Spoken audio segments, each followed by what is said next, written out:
पिता के कहने पर परशुराम ने काट दिया था माँ का सर। बदले में मांगे थे यह 3 वरदान। क्या है इसकी संपूर्ण कथा, आइए जानते हैं। भगवान परशुराम भगवान विष्णु के 6वें अवतार माने जाते हैं।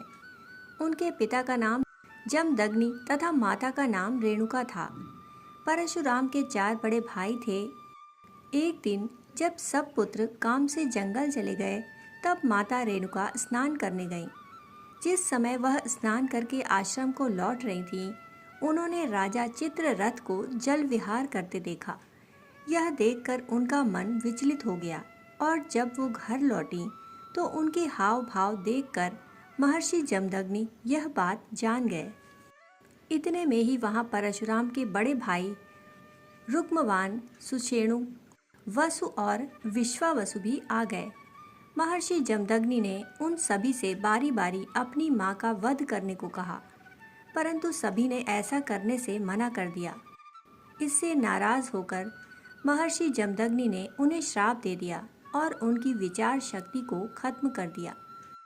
तभी वहाँ परशुराम आ गए। उन्होंने पिता के आदेश का पालन करते हुए अपनी माँ का सर काट दिया। यह देखकर महर्षि जमदग्नि बहुत प्रसन्न हुए और परशुराम को वर मांगने को कहा। तब परशुराम ने 3 वरदान मांगे। पहला माता रेणुका को पुनर्जीवित करने और दूसरा चारों भाइयों को ठीक करने का वरदान मांगा।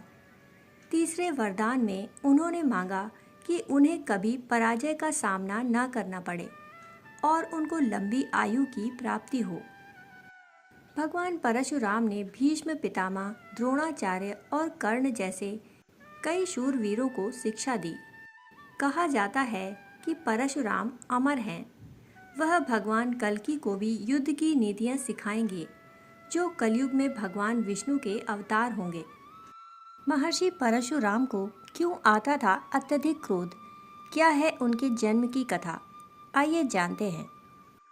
महर्षि भृगु के पुत्र ऋचिक का विवाह राजा गाधी की पुत्री सत्यवती से हुआ था। विवाह के बाद सत्यवती ने महर्षि भृगु से अपने व अपनी माता के लिए पुत्र की याचना की। तब महर्षि भृगु ने सत्यवती को 2 फल दिए और कहा कि ऋतु स्नान के बाद तुम गूलर के वृक्ष का तथा तुम्हारी माता पीपल के वृक्ष का आलिंगन करने के बाद यह फल खा लेना। परंतु सत्यवती व उनकी माँ ने इस नियम का पालन नहीं किया।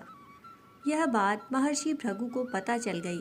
तब उन्होंने सत्यवती से कहा कि तूने गलत वृक्ष का आलिंगन किया है, इसलिए तेरा पुत्र ब्राह्मण होने पर भी क्षत्रिय गुणों वाला पैदा होगा और तेरी माता का पुत्र क्षत्रिय होने पर भी ब्राह्मण गुणों वाला होगा। तब सत्यवती ने महर्षि भृगु से प्रार्थना की कि मेरा पुत्र क्षत्रिय गुणों वाला ना हो, भले ही मेरा पौत्र ऐसे गुणों वाला हो। उन्होंने यह बात मान ली। कुछ समय बाद सत्यवती के गर्भ में जमदग्नि मुनि ने जन्म लिया। इनका विवाह रेणुका से हुआ। मुनि जमदग्नि के 5 पुत्र हुए। उनमें से सबसे छोटे परशुराम थे। चूंकि महर्षि परशुराम जन्म से ब्राह्मण थे, परंतु क्षत्रिय गुणों वाला होने के कारण उनका स्वभाव अत्यधिक क्रोधी था। दोस्तों, कहानी सुनने के लिए आप सभी का बहुत बहुत आभार। फिर मिलते हैं ऐसी ही पौराणिक कहानी के साथ। तब तक के लिए धन्यवाद।